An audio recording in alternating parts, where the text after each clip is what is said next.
আজকের গল্প বিভূতিভূষণ বন্দ্যোপাধ্যায় রচিত সুলেখা। অজ পাড়াগাঁয়ের পথে যখন গাড়ি ঢুকল তখন সুলেখার কান্না এলো। এই সে কলকাতায় স্কুলে কলেজে পড়েছিল, এই পাড়াগাঁয়ে শ্বশুরবাড়ি হবে, যত অশিক্ষিতাদের মাঝখানে দিন কাটাতে হবে। কলকাতায় নীলিমাদের বাড়ি গিয়ে প্রতি সন্ধ্যায় চায়ের আড্ডা, সেখানে জগদীশ বড়ুয়া ও হিরণময় মিত্র সম্বন্ধে আলোচনা, ভয়েল কাপড়ের জরির ধারে কী রঙের পাড় সেলাই হবে এ সম্বন্ধে গভীর গবেষণা, গৌরীদের বাড়ি গিয়ে রেডিওতে নতুন নতুন গান শোনা, সব শেষ হয়ে গেল। গানের সে ভীষণ ভক্ত, ভালো গান শুনতে পেলে আর কিছু সে চায় না। এ সবের এই পরিণতি। এই জন্যে কাকা তাকে স্কুলে দিয়েছিলেন, না দিলেও পারতেন, আরও অল্প বয়সে বিয়ে দিলেও চলত, তার চোখ ফুটবার আগেই। কথাটা সে কাউকে বলতেও পারলে না, বলতে পারলে বোঝা নেমে যেত অনেক। স্বামীকে তার পছন্দ হয়েছিল, স্বামী শ্যামবর্ণ, অল্প বয়স, বিয়ে পাশও করেছেন, কিন্তু হলে কি হবে, তিনি বিদেশে চাকরি করেন, গল্পগুজব করবার জন্যে তাকে পাওয়া যাবে না সব সময়। অশিক্ষিতাদের মধ্যে অজ পাড়াগাঁয়ে একা একাই দিন কাটাতে হবে, মরে যাবে সে। নীলিমা কত দূরে পড়ে রইল, ও এবার আইএ পাশ করবে, সামনে কত আনন্দ ভরা মুক্ত জীবন। সে আটকে গেল ক্ষুদ্র জলাশয়ের জলঝাঁঝির দামে, জীবনের গতি ওর বন্ধ হয়ে গেল। সন্ধ্যা হয়েছে, একটি জীর্ণ একতলা বাড়ির সামনে ওদের গাড়ি এসে পৌঁছল। কতকগুলো প্রাচীনা, কতকগুলো পাড়া গেঁয়ে বউ, তাদের মুখে চোখে না আছে বুদ্ধির দীপ্তি, না আছে কিছু। তারাই এসে সুলেখার চারিধারে ভিড় জমালে। কলকাতার বাসাতেই বৌভাত হয়ে গিয়েছিল, কোনো আচার অনুষ্ঠান বাকি ছিল না, থাকলে আরও বিরক্তিকর হয়ে উঠত ব্যাপারটা। স্বামীর ছুটি নেই, তিনি তাকে পৈতৃক বাড়িতে প্রাচীনাদের হাতে পৌঁছে দিয়েই সরে পড়লেন। মিলিটারি চাকরি, বিশেষ ছুটি ছাটা নেই, যদি সময় পান পুজোর সময় আসবেন বলে গেলেন। সমীর চলে গেলে সুলেখা কান্নায় ভেঙে গেল, একেবারে নিঃসঙ্গ হয়ে গেল সে। কিভাবে দিন কাটাবে এখানে বুড়িদের মধ্যে, যারা বাইরের জগতের কোনো সংবাদ রাখে না, এমন তিনকাল গিয়ে এককালে ঠেকা দন্তহীন বুড়িদের মধ্যে। টাকা ছিল না কাকার, নতুবা শহরে বিবাহ হতো। যাক সে কথা, ছেলে দেখে বিয়ে দেওয়া, ছেলে সত্যিই ভালো, স্বামীকে সে গড় পছন্দ করেনি। ভালো ছেলে, পাশ করা, স্বাস্থ্যবান। গ্রামের বাড়ি জীর্ণ বটে, কিন্তু বেশ বড়, অনেক নাকি জায়গা জমি আছে, প্রজাপত্তর আছে, আগান বাগান পুকুর বাঁশঝাড় আছে। বনেদি সেকেলে গৃহস্থ, তবে ওই যা কথা, সেকেলে, একেবারে সেকেলে। শাশুড়ি সুলেখাকে দিয়েছেন একছড়া ভারী সেকেলে মুরগিমালা হার, দিয়ে বলেছিলেন, বৌমা, বড় পয়মন্ত জিনিসটা, আমার শাশুড়ি আমাকে এই হার দিয়ে আশীর্বাদ করেছিলেন, আমি তোমাকে দিলাম, আবার তুমি আবার দিও তোমার ছেলের বউকে। জন্মই ও স্ত্রী হও, আমার মাথায় যত চুল আছে তত দিন সমীর বেঁচে থাকুক। সুলেখা শাশুড়ির পায়ের ধুলো নিয়ে প্রণাম করলে। হার ছড়াটা ভারী বটে, কিন্তু একালে ও হার কেউ পরে? গৌরী কি ভাববে, কলেজের অনুদি কি ভাববে, যদি ও আজ মুরগিমালা হার গলায় দিয়ে কলকাতায় গিয়ে হাজির হয়? দিন 5-6 কেটে গেল। সুলেখাকে ভোরে উঠে কাজকর্মে বড়জা নীরদাকে সাহায্য করতে হয়। অবশ্যই নতুন বউ বলে এখনো কাজের ভার তেমন ঘাড়ে চাপেনি, কিন্তু নীরদাকে দিয়ে সে বুঝতে পারে এ সংসারে পুরনো বউ হয়ে গেলে কী ধরনের খাটুনিটা আশা করা যায়। নীরদা উদয়ান্ত খাটে, টিনটিন ধান সেদ্ধ করে, বোঝা বোঝা খাড় কাচে, খই মুড়ি ভাজে, দুবেলা রান্না করতে আসে। এখন ওরা একবেলার ভার সুলেখার উপর চাপিয়ে দিতে চেষ্টায় আছে বোধহয়। নিতান্ত চক্ষু লজ্জায় বলছে না। সুলেখা রাঁধতে জানে না যে তা নয়, কিন্তু গেঁয়ো রান্না, চচ্চড়ি, শুক্তুনি, মোচার ঘণ্ট, ঝালের ঝোল, বড়ির টক এসব সে রাঁধতে জানে না। তাছাড়া ভালোও লাগে না এসব তার। এভাবে জীবন নষ্ট করার কি মানে হয়? সুলেখা সুন্দরী মেয়ে, কলেজের থিয়েটারে গতবার মালিনীর পাঠ নিয়েছিল। সুশ্রীর চেহারার জন্যে আর চমৎকার গানের গলার জন্যে যা মানিয়েছিল ওকে। গৌরীর মা টিস্যু শাড়ি পরিয়ে, সোনার গহনা দিয়ে, কপালে অলকা তিলকা এঁকে ওকে নিজের হাতে সাজিয়ে দিলেন। ইংরেজি অধ্যাপিকা তরুণী উষাদি গ্রিন রুমে এসে ওকে কিভাবে অভিনন্দিত করলেন, এসব কথা তো আর বছর রবীন্দ্র জন্মোৎসবের দিনের। আজ মনে হচ্ছে কত কাল সেসব দিন শেষ হয়ে গেল। এর চেয়ে তার নাইবা বিয়ে হতো, থাকতো সে উষাদির মতো, নলিনীদির মতো, মিস সেনের মতো, মিস সাধুবালা গাঙ্গুলির মতো অবিবাহিতা। হাতে ভ্যানিটি ব্যাগ ঝুলিয়ে, খাটো ছাতা হাতে ট্রাম ধরতে ছুটত বেলা 10:30টায়। যেখানে খুশি তুমি যাও, সিনেমা দেখো, নাচ গানের জলসা, ফার্স্ট ক্লাসে নিউ এম্পায়ারে, কি মজা। সকালবেলা ওর বড় যা এসে বললে, রাঙাবউ, এক কাজ করতে হবে যে। সুলেখা বললে, কি দিদি? কলাই ডাল নষ্ট হয়ে যাচ্ছে, এগুলো ছাদে নিয়ে গিয়ে রোদে দাও, তারপর বেলা পড়লে ঝেড়ে তুলতে হবে, বুঝলে? বেশ, পারবে তো? করিনি কখনো, তবে চেষ্টা করি। সুলেখা ডাল ছাদে দিয়ে এসেছে, তারপর আর ডালের কথা ওর মনে নেই। দুপুরে আহারের পর একটু শোবা মাত্র ওর ঘুম এসেছে। বেলা 2টোর সময় কালো ভোমরার মতো মেঘ করে নেমেছে ঝমঝম জল। ও অঘরে ঘুমুচ্ছে তখন। ঘুম যখন ভেঙেছে তখনও সমানে বৃষ্টি হচ্ছে। শ্রাবণ মাসের বৃষ্টি খানা ডোবা ভর্তি করে ফেলেছে 2 ঘন্টার মধ্যে। সুলেখা উঠে চোখ মুছতে মুছতে জানালা দিয়ে দেখে অবাক হয়ে গেল। বৃষ্টির এমন রূপ সে শহরে দেখেনি কখনো। বকুল গাছের গুঁড়িটা কালো দেখাচ্ছে বৃষ্টির ধারায়। ছাতারে পাখিগুলো অঘোরে ভিজছে। ও যেন রবীন্দ্রনাথের সেই কবিতার কথা মনে এনে দেয়। এদের কোনো ব্যবস্থা নেই, এই সময় খেতে হয় গরম চা। সে নতুন বউ, চা তৈরি করতে যেতে পারে না, কিন্তু কারও কি সেদিকে দৃষ্টি আছে? না কেউ কিছু বোঝে? ও কে?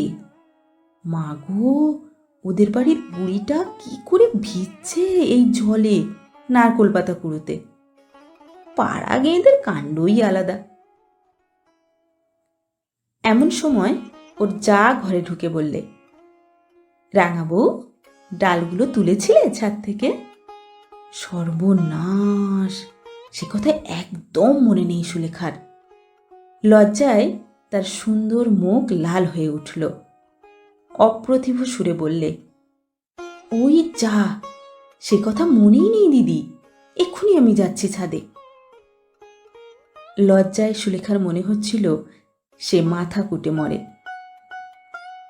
এইসব অশিক্ষিতার দল তাকে কিরকম আনাড়ি না মনে করছে। তাকে স্মার্ট বলে সবাই জানত কলেজে। সুলেখা ধড়মড় করে উঠে ছুট দিল ছাদের দিকে।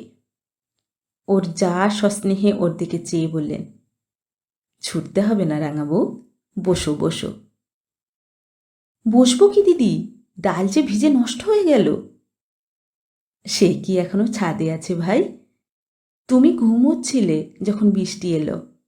সে আমি তুলে আনলুম যে। কৃতজ্ঞতায় সুলেখার সুন্দর চোখের দৃষ্টি বিনত হয়ে এলো। সত্যি ভালো লোক বটে তার যা, মজা দেখবার মতো লোক নয়।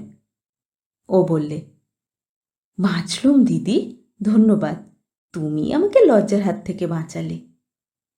সুলেখার যা মুখে কাপড় দিয়ে হেসে বললে, রাঙা বইয়ের থিয়েটারি ধরনের কথা শুনে হেসে মরি।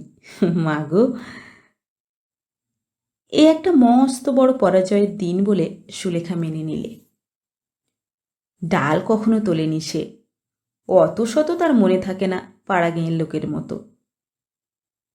সেদিন সন্ধেবেলা ও পাড়ার কামিনী এসে বললে, কি হচ্ছে গো বৌদি? চুল বাঁধছি, এসো ঠাকুরজি, চুলের দড়িটা ধরো তো। গান করবে? সন্ধেবেলা গান করলে শাশুড়ি আমায় ভালো চোখে দেখবেন? একেই তো আনাড়ি হয়ে আছি এ বাড়ির মধ্যে। সে হবে না ভাই, তবুও তুমি আজ প্রথম বললে গানের কথা। কেউ বলেনি বুঝি তোমায় বৌদিদি? কে আর বলছে। এই সময় সন্ধ্যার অন্ধকার নেমে এলো ঘন হয়ে। কামিনী চলে যাওয়ার জন্যে বাইরে এসে দাঁড়ালো। বললে, চলি আজ বৌদিদি, আর একদিন আসব। এক পশলা বৃষ্টি হয়ে গিয়েছে সেদিন বিকেলে। সুলেখার ঘরের জানালার ঠিক বাইরে নেবু গাছে লেবু ফুল ফুটেছে। বৃষ্টি জল অপরাহ্নের বাতাসে ভুর ভুরে নেবু ফুলের গন্ধ। বড়জা নীরদা ওর ঘরে ঢুকে বললে, কি হচ্ছে রাঙা বউ?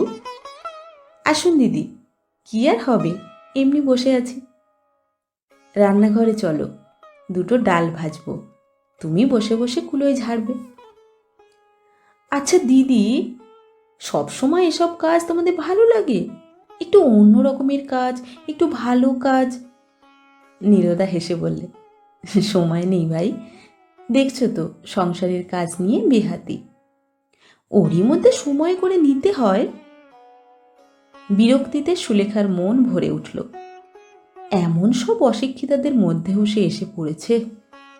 এরা শুধু জানে ডাল ভাজতে আর ভাত রাঁধতে, শুধু খাওয়া আর খাওয়া। নীরদা বললে, তুমি তো রাঙাবউ নতুন এসেছ, এখন প্রথম প্রথম তোমার খারাপ লাগবে, এরপর এই আবার লাগবে ভালো, তখন অন্য কিছুতে মন যাবে না। সুলেখা মনে মনে বললে, সেদিন আমার জীবনে হঠাৎ না আসুক।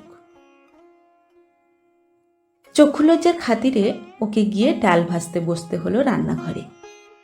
2 ঘন্টা সে কি খাটুনি। নীরদা ডাল ভেজে দিচ্ছে, আরও আনাড়ি হাতে কুলোতে ঝাড়ছে। অনেক রাত্রে ঘুম চোখে সুলেখা এসে যখন বিছানায় শুয়ে পড়ল, তখন তার মন অবসাদে ও ক্লান্তিতে ভেঙে পড়েছে। কি কর্মফলে এমন সংসারে সে এলো। অনেক রাত্রে সেদিন ঘুম ভেঙে উঠে সুলেখা শুনলে কে গান গাইছে। সুলেখা উৎকর্ণ হয়ে শোনবার চেষ্টা করলে। গুনগুন করে কে গান ভাঁজছে, নিপুণ কণ্ঠের আলাপ। ও ভাবলে, বারে, এমন জয় জয়ন্তী আলাপ করে কে? সুলেখা নিজে গায়িকা, সে বুঝলে যে এই গুনগুন সুরে আলাপ করছে সে নিপুণা গায়িকা। সুলেখা অমন আলাপ করতে পারলে নিজেকে ওস্তাদ মনে করত, কিন্তু এ কি সম্ভব? এখানে কে গান গাইবে এমন? সুলেখা আরও শোনবার জন্যে বাইরে এসে দাঁড়ালো। সেই সময় গানও হঠাৎ বন্ধ হয়ে গেল। যে গাইছিল সে অন্যমনস্কভাবেই এক টুকরো গান অল্প একটু সময়ের জন্য গাইছিল, ঠিক গান গাইবার জন্যে নয়। সুলেখা ঘুম ও বিস্ময়জড়িত চোখে এসে শুয়ে পড়ল। সকালে উঠে এ ঘটনার কথা ওর মনে ছিল না, কিন্তু একটু বেলা বাড়লেই মনে এলো রাত্রের সেই অস্পষ্ট জয় জয়ন্তীর সুর। তখনই সে মন থেকে ঝেড়ে ফেলে দিলে সমস্ত ঘটনাটা। স্বপ্নের ব্যাপার হয়তো সমস্তটা। গ্রামের ও পাড়ায় সুলেখা কখনো যায়নি। এবার একদিন ও পাড়া থেকে কয়েকটি মেয়ে ওকে নিমন্ত্রণ করে নিয়ে গেল। তারা সকলেই এক বাক্যে সুলেখার রূপের প্রশংসা করলে। চা খেতে বসে রান্না বান্নার গল্প করেন। এরা চোখ থাকতে অন্ধ নাকি? এমন যে সুন্দর লাইলাক রঙের জরিপার শাড়ি পরে আছে সুলেখা, তার দিকে কারো চোখ গেল না? কেউ বললে না সে কথা? না বললে বিখ্যাত ছবি মায়ামুকুর সম্বন্ধে পুড়িয়ে খেতে একটা বাক্যে। সুলেখা ওদের কাছে মায়ামুকুরের গল্পটা করেছে। ওর সব গানগুলিই সে গাইতে পারে এ কথাও জানিয়ে দিয়েছে। অথচ গান গাইতে বললেও না তাকে কেউ। হিরণময় মিত্রের গান সবগুলো। কে জানে না হিরণময় মিত্রকে, তার সুকণ্ঠকে? সুলেখার ইচ্ছা হলো এই মূঢ় অশিক্ষিতাদের সামনে একবার হারমোনিয়ামটা টেনে নিয়ে চাঁদের দেশের রাজকুমারীর কিংবা ফাল্গুন এলে এসো এসোর অপূর্ব সুরপুঞ্জে ঘর ভরিয়ে দেয়। কারণ যে বাড়িতে ওকে নিয়ে গিয়েছিল একটা ভাঙা হারমোনিয়াম ছিল সে বাড়িতে।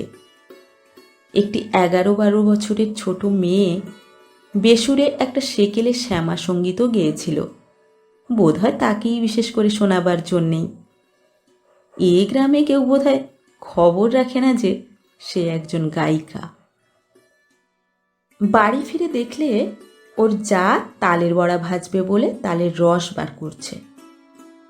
ওকে দেখে বললে, রাঙা বউকে কোথায় নিয়ে গিয়েছিলে তোমরা? মেয়ের দল বললে, তুমি তো আর যাবে না বড় বৌদি, তুমি গেলে অবশ্যই আজ খুব ভালো হতো, আমাদের সে ভাগ্যে কি আর আছে? নেরুদা বললে, বস সবাই, তালের ফুলুরি খাবি। রাঙা বউ, তুমি তালের গোলাটা করো, আমি কড়ায় তেল চড়িয়ে দিই। একটি ধামা বড়া ভেজে যখন ওরা উঠল তখন রাত 9টা। মেয়ের দল ইতিমধ্যে 2-10টা বড়া খেয়ে চলে গিয়েছে। সুলেখার এসব কাজে অভ্যাস নেই। ঠায় বসে থাকা রান্নাঘরের গরমে কতক্ষণ পোষায়। এরা শুধু জানে ভোজনের তরিবত করতে, সকাল থেকে রাত 12টা পর্যন্ত।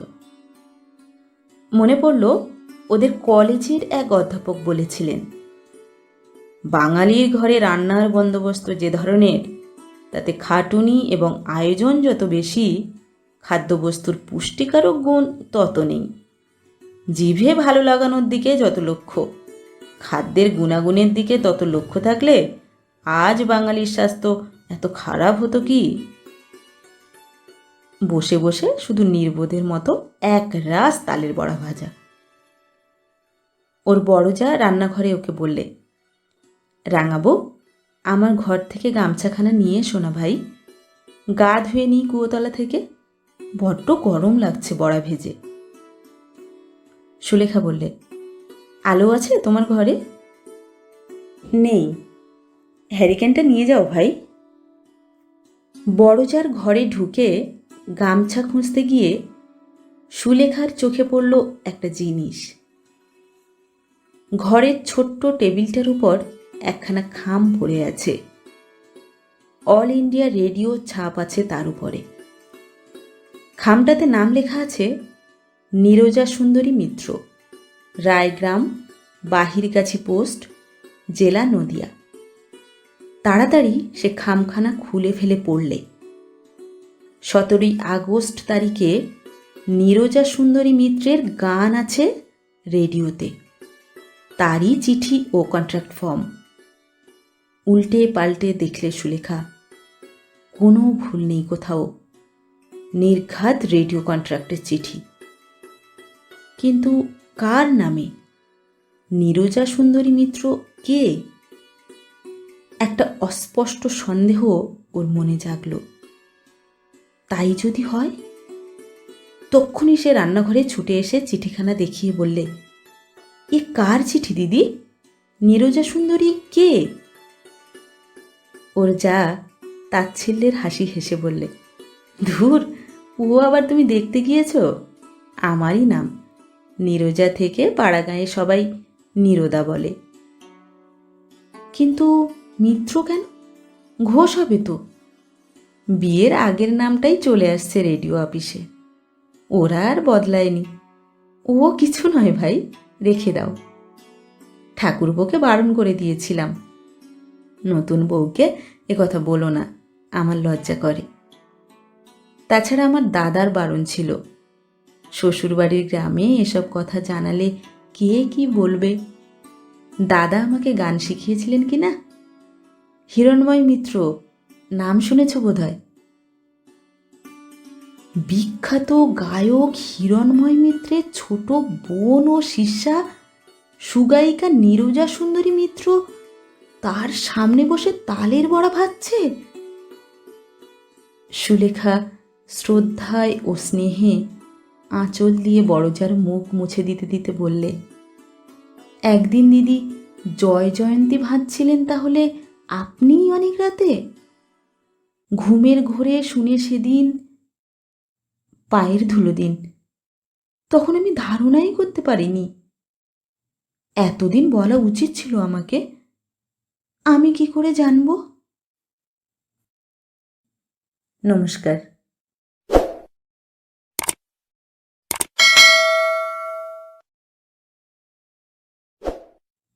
পরবর্তী গল্প নিয়ে খুব শিগগির ফিরে আসছি। ততক্ষণ সবাই ভালো থাকবেন, সুস্থ থাকবেন। ধন্যবাদ।